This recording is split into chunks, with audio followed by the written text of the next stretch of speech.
1 p.m. East African time, and you are right on time for TV47 at 1. My name is Linda Alela. Welcome on board as I take you through the stories of the day. Now we start off right here in Nairobi, where President William Ruto has outlined government measures aimed at addressing long-standing concerns raised by Kenya's Muslim community, including access to national documents, Hajj services and religious education.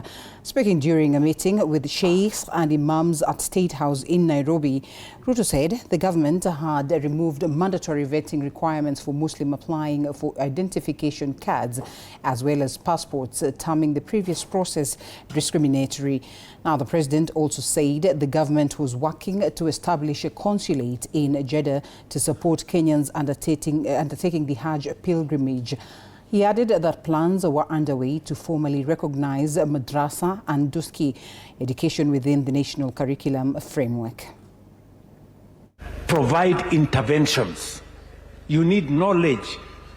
Interventions must be carried on the basis of data, on the basis of information. Information is critical. We are in an information age. That is why our fertilizer is being distributed on the basis of vouchers that are digital, vouchers that are sent to farmers. Ndio tumeondoa wale wakora wote, kwa sababu leo kila mkulima ako registered. Kwa sababu hiyo Kenya sasa ni nchi number 1 kwa bara ya Afrika kwa kuzalisha maziwa.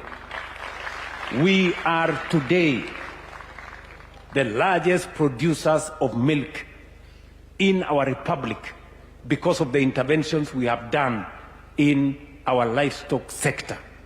Na tunaendelea na kushughulika na hiyo maneno. Mimi pia nilikubaliana na nyinyi ya kwamba nitabadilisha mambo ya afya. Ile NHIF ya zamani ilikuwa ya watu wachache.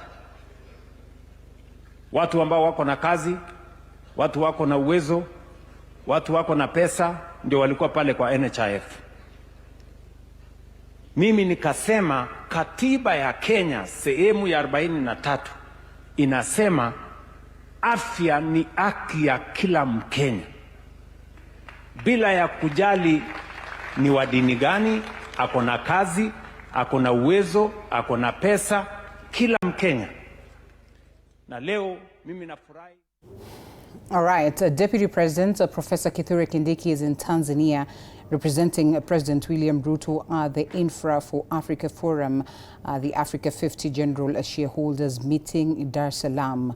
The two-day event had brought together African leaders, investors and development partners to discuss infrastructure financing, regional cooperation and strategies to drive investment across the continent. Kindiki is also expected to hold bilateral engagements focused on strengthening partnerships and attracting investment into key infrastructure projects. President of the Republic of Kenya.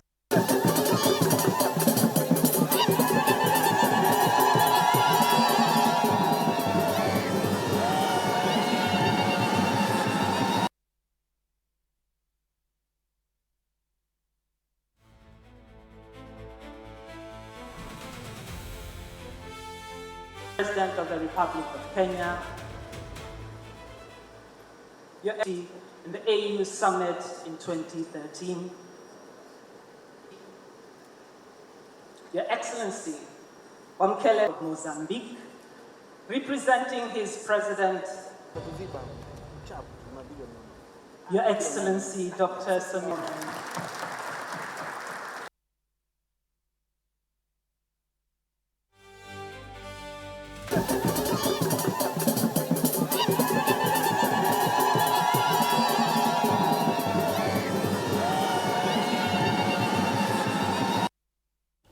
All right, fish farmers in Kirinyaga County are increasing production as aquaculture shifts from subsistence to a commercial activity, with more than 1,600 farmers now engaged and annual fish production at 71.3 tons.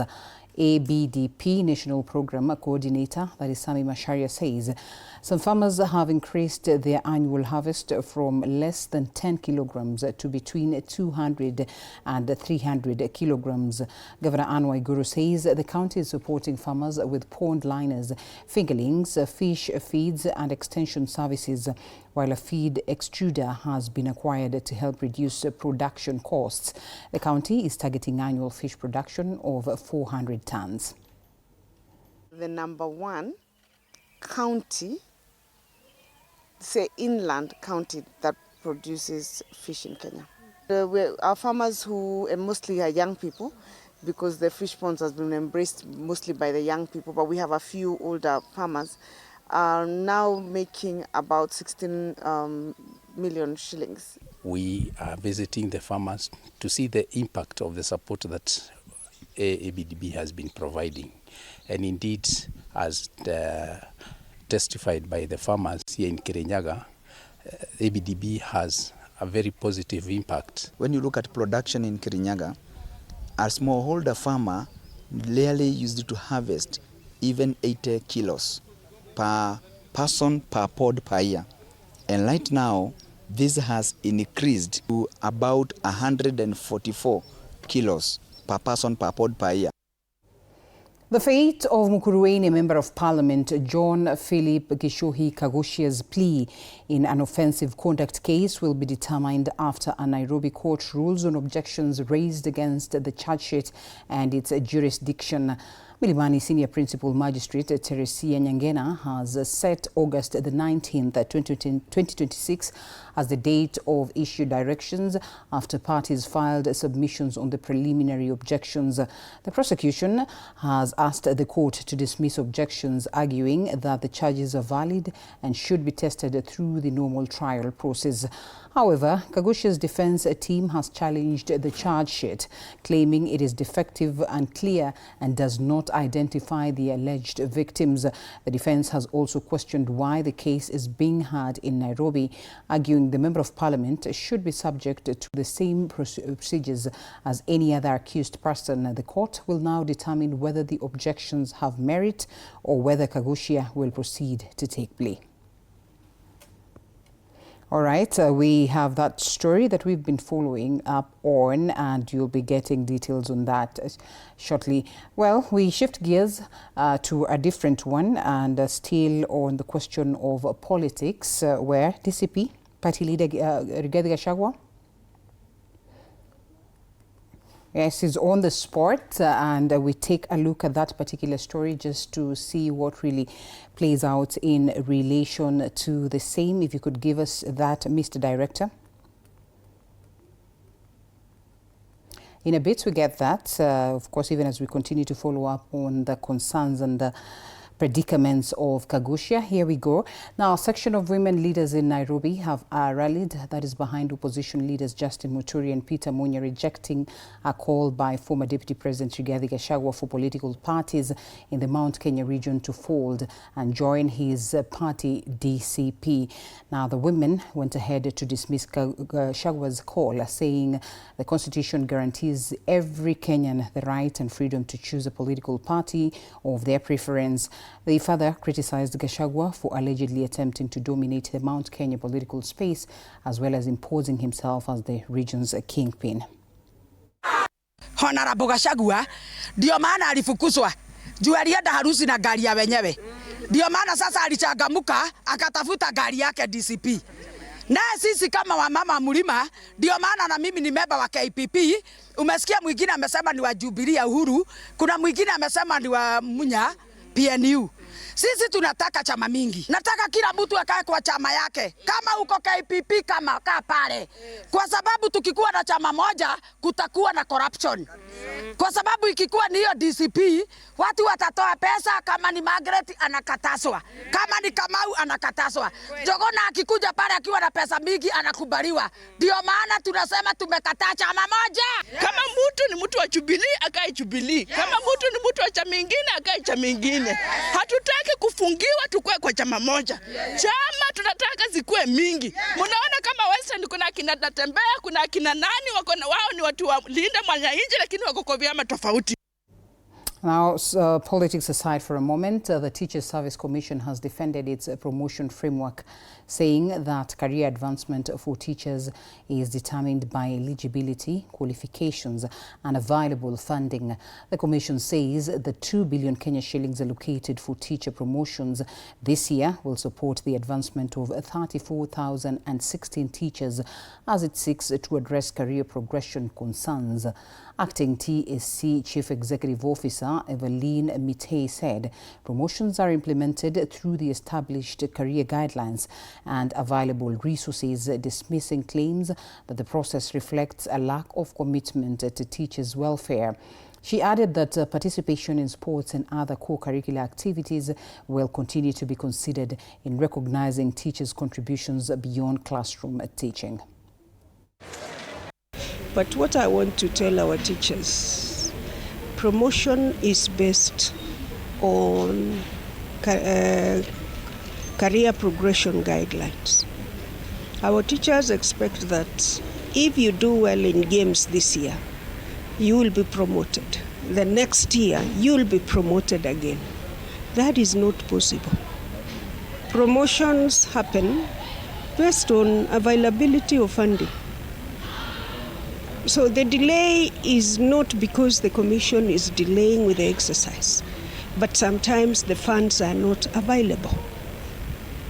Okay? This year, the President has been magnanimous to give us 2 billion for promotions. We've already advertised those vacancies. And as earlier mentioned, we now have the updates of the fate of Mukurweini Member of Parliament John Philip Gishohi Kagushia's plea, where in an offensive conduct case will be determined after a Nairobi court rules on objections that were raised against the charge sheet and its jurisdiction. The Milimani Senior Principal Magistrate Teresia Nyangena has set August the 19th, 2026 as the date to issue directions after parties filed submissions on the preliminary objections. Now the prosecution has asked the court to dismiss the objections, arguing that the charges are valid and should be tested through the normal trial process.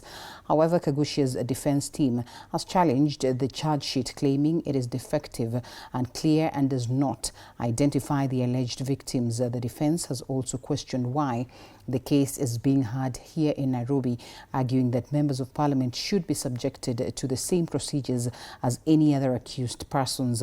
The court will now determine whether the objections have merit or whether Kagushia will proceed to take plea.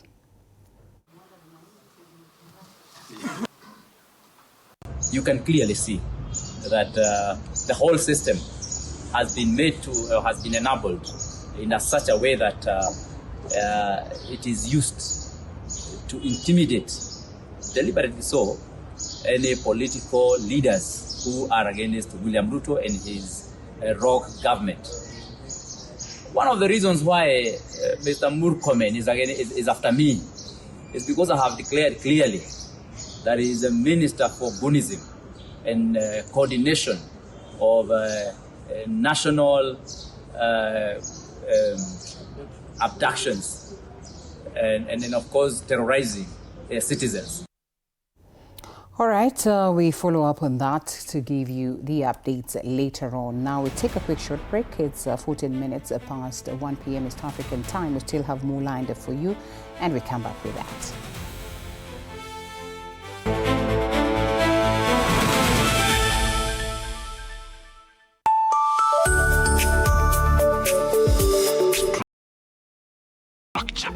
It is a system, ni venye tu ni system haisikizi. And what happens if something you haven't chosen enters your day? I remove it. That's not always going to be possible here. Then you are going to have a problem. Noted. What are you planning? To escape from a resort? This is not a resort, my friend. This is a storage. Wednesdays at 8:30 p.m. on TV47. My father used to tell me that a hotel is the home for travelers. I guess I forgot that. Recently, it's been more of a mirror of my own ambition. Ooh, yeah. We might fail. We will probably fail, but not for a lack of trying. So for the last time and the first time, welcome to Connect In, the best experience in East and Central Africa and its environment.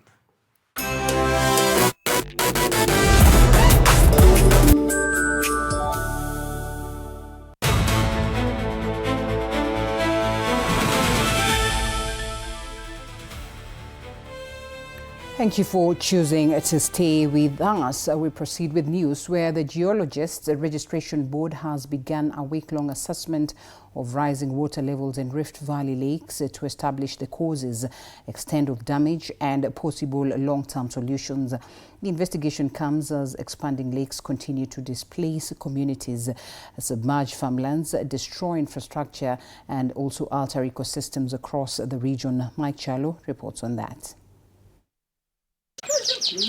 The team led by Board Chairperson Lojomon Biwot and Chief Executive Officer Simon Chepseba visited Lake Bogoria, Lake Baringo, Lake Elementaita, Lake Nakuru, Lake Solai, Olokwet and Lake Naivasha to assess the status of the lakes and establish the causes of rising water levels before preparing recommendations. We believe there is something that is happening.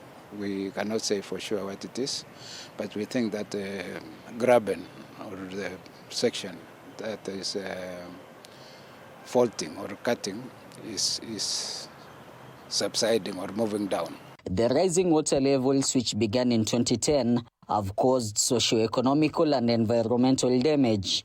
Previous government reports estimate that about 80,000 households, equivalent to nearly 400,000 people, have been affected and displaced, farmlands submerged, destruction of critical infrastructure, and increased human-wildlife conflict. These lakes rising have caused impacts on communities living around these lakes, and that is why we really need to understand and advise government the best way we can address. We found that some people have been displaced, you are aware. The reports also indicate that Lake Solai has expanded by 123%, while Lake Naivasha has expanded by 21%. Again, Naivasha, the bonds for the sewerage here in Nakuru have been submerged, I think 6 of them. The board also noted that Lake Nakuru and Baringo have expanded significantly, submerging vegetation, altering land use and pushing wildlife closer to human settlements. The team will now compile its field observation with previous scientific findings before submitting the report. We need to look into the root cause of this, probably using integrated scientific methods, and we should also have interdisciplinary research such that the geological component, for example, which has been ignored over time. The experts are also considering long-term solutions such as aquifers, check dams, interbasin water transfers, and water quality tests, particularly at Lake Nakuru. And this is the right time where we should collect that water, whether it is coming from the wastewater, whether it is coming from the floods, so that we can store it, treat it and store it for future. The board has, however, called for calm, saying the changes have been gradual and that the final report will guide appropriate interventions to mitigate the impact of the rising lake waters. Mike Chelo, TV47. Thank you, Mike, for that. Climate change is increasing pressure on Kenya's food production, with erratic rainfall and prolonged dry spells leaving farmers facing declining harvests and rising production risks. Maize and other staple crops have been hit hard in some food-producing areas, raising concerns over future supplies and food prices. Experts are now calling for a shift that is from dependence on rain-fed agriculture towards irrigation, water harvesting and climate-smart farming practices. A new borehole project in Tonyok is expected to support domestic water needs as well as irrigation, helping farmers maintain production during dry foods and periods. We are able to utilize and plan our water resources better. We should be able to avail this water and use them for purposes of irrigation and therefore protect ourselves from the impacts of climate change. And that is what is called adaptation. The program that made this possible is called Catchment to Tap. And when you think about it, it is exactly that what it does and what it is supposed to do. It brings water from the source. Long rain tonight ya March, April na May ilikuwa mvua kidogo, na ile area ambazo tunajua kama food basket ya nchi hawajavuna chakula ya kutosha. Serikali iko na hiyo habari, mikakati kabambe yenye inatosha kupambana na hiyo hali imewekwa. Kwa hivyo hakuna wasiwasi hata kidogo kutokana na preparation ya serikali kutokana na hiyo hali. And crossing to a different county, residents of Kikumini in Kibwezi, Makueni County are expected to benefit from improved maternal health services following the opening of a new maternity unit at Kikumini Health Center. Health officials say the facility is expected to increase the number of safe deliveries conducted at the center and improve access to skilled birth services for expectant mothers. Health officials said the expanded maternity facility is part of efforts to improve maternal and newborn health services at the community level. They noted that strengthening maternity infrastructure and encouraging expectant mothers to deliver in health facilities could help reduce preventable maternal and newborn deaths, while also improving access to timely referral services for complicated cases. Okay, we now wish to open this facility on behalf of the county government of Makueni. In the name of the Father, Son, and the Holy Spirit. Serikali kuu na county government have made a resolution that we want to improve the health care of women and newborns. Kwa sababu there have been mothers who have been dying during pregnancy, during delivery and after delivery, na other watoto ambayo wanasaliwa hivyo. Tumeona kwa hii mwaka peke yake hata hakuna mama amekufa akizaa. Sasa pigieni makofi county government na nyinyi wote. Hiyo ndio kitu ambaye tunataka kuielekeza. The commissioning of this maternity block at Kikumeni Health Center is fully aligned with our long-term strategy of upgrading maternal and newborn health care across the county. Over the last few years, the county government of Makueni, working closely with our partners, has significant investments to improve maternal and child health care services. At the Makueni Referral Hospital, we have established a modern neonatal intensive care unit, NICU, to care for critically ill newborns. All right, 13 years after the devolution system took effect, Kenyans continue to have differing views on its impact. While some credit devolution with bringing resources, services and decision making closer to the people, others argue that poor implementation, weak accountability and lack of political goodwill have limited its benefits. Now, as the country reflects on more than a decade of devolved governance, residents in Machakos and Kisumu share their experiences on whether devolution has delivered on its promises. Mama, shukran sana mwenzangu na kupata vizuri kutoka hapa katika kaunti ya Machakos. Ikiwa ni mazungumzo kuhusiana na swala nzima kuhusiana na uwepo wa serikali za kaunti ya ugatuzi ambao umekuwepo kwa miaka sasa elekea 15. Je, maendeleo yamekuwepo ama imekuwaje kufikia sasa?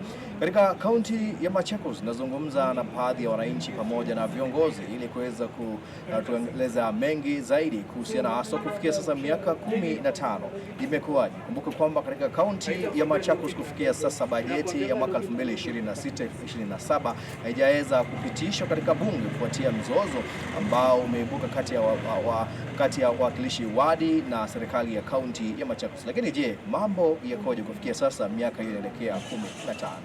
Kwa majina ni Robert Wambua, aspiring member of County Assembly, Masi Ward, which is in Machakos County. And I want to say that devolution ni kitu mzuri sana. And I want to say that ni kitu mzuri kwa zile counties ambazo zilipata viongozi wazuri. Kwa sababu hao viongozi wameweza kuleta maendeleo katika those counties, wameweza kuleta employment, zile wanaemploy watu bila kuwaitisha pesa, wameweza kubadilisha hizo counties. Lakini kwa counties zile zilipata viongozi ambao ni viongozi wabaya, ambao ni viongozi corrupt, ni viongozi wajielewi ile kitu wanafanya, hizo counties hazijabadilika hata mpaka leo. Hizo counties hata zikibadilika zimebadilika kidogo, kwa sababu wengi wameingia pale kuiba pesa, wengine wameingia pale kutafuta pesa, wakitaka kuandika watu ni baya kila mtu apite kama ananunua kazi, na hizo ni vitu zinakuwa mbaya sana. Wa Kericho, bila shaka leo tukiangazia swala la ugatuzi miaka 13 baadaye, na hapa nitakuwa tu nikihusisha baadhi ya wakazi waweze kutuelezea, je, ugatuzi umeweza kuleta mabadiliko kwa Wakenya haswa hapa katika kaunti ya Kericho? Labda ukianzia tu kwa majina uweze kutuelezea, je, maoni yako kuhusiana na ugatuzi, je, umeweza kupata mabadiliko hapa katika kaunti ya Kericho?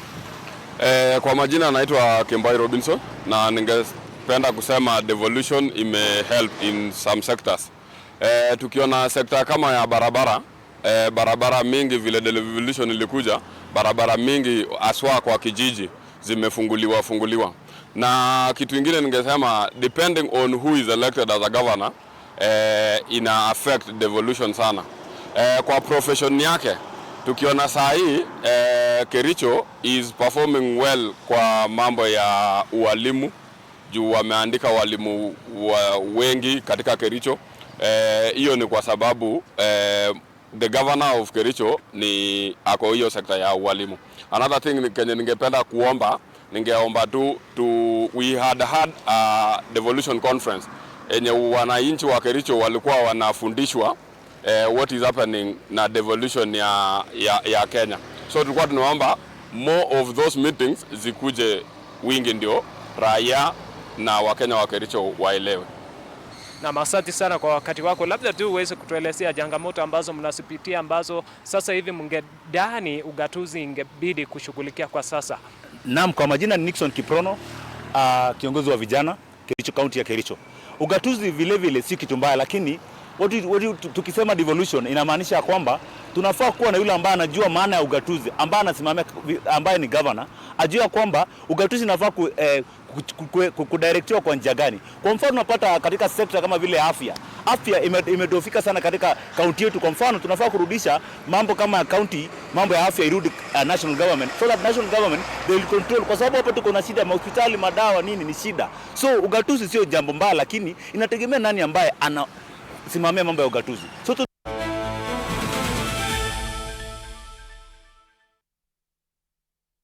that tells you that we get sporty, where the stage is set for the finals on the 2026 Kenya Secondary Schools Sports Association Term 2 National Games. In girls football, St. Joseph's Girls Kitale edged Archbishop Njenga Girls 1-0, while Nyakach Girls delivered a dominant 4-0 victory over Raila Education Center to book their place in the final. In girls volleyball, Kisugon Secondary School cruised past Kwandanze Secondary School in straight sets to secure a spot in the championship match. Alan Zuki is on the ground with the latest updates. Over to you, Alan. This is why we love the beautiful game. I'm right here at the Kenya Secondary Sports Association football games at the M-Pesa Foundation Academy. This is goal! Goal! Look at that! Goal for Kakamega! Look at that! Beautiful, beautiful, beautiful scenes! Beautiful scenes! Kakamega have just scored their second goal in extra time against Menengai, and the fans are going absolutely mental. This is the national games. Look at all those supporters turning up right here. Oh my, Linda Alela, look at that. Beautiful, beautiful, beautiful scenes right here at the M-Pesa Foundation Academy. For the first time in 8 years, Kakamega are back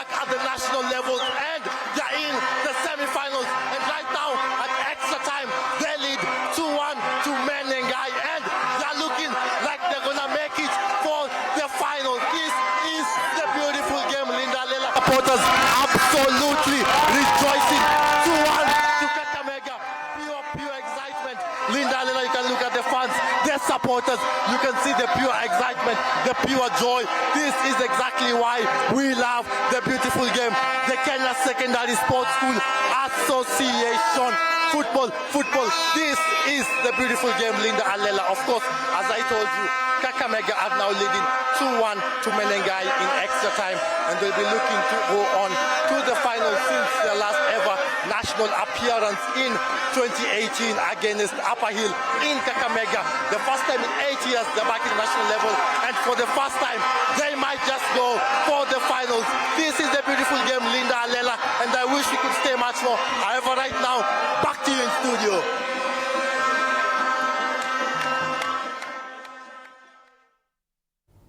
Looks like we looped Alan in on the right time, almost feeling like going to join the celebration. Congratulations to the winners, and as he says, more updates later on. Now, Kenyan athletes received a hero's welcome at the Jomo Kenyatta International Airport after returning from the Glasgow 2026 Commonwealth Games. It was Team Kenya's best performance in more than 10 years after winning a total of 12 medals. They finished 12th overall globally after clinching 3 gold, 4 silver and 5 bronze in Scotland.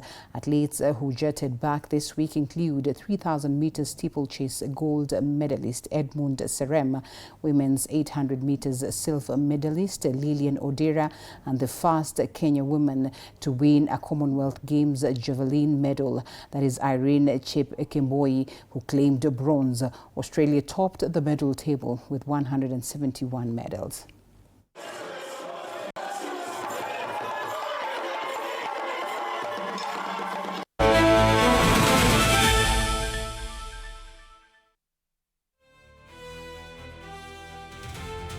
It's some beautiful stories that is on sports, but of course we still continue to compile more for you. I see you again at 4 p.m. My name is Linda Alela. We close at TV47 at 1 on this very point.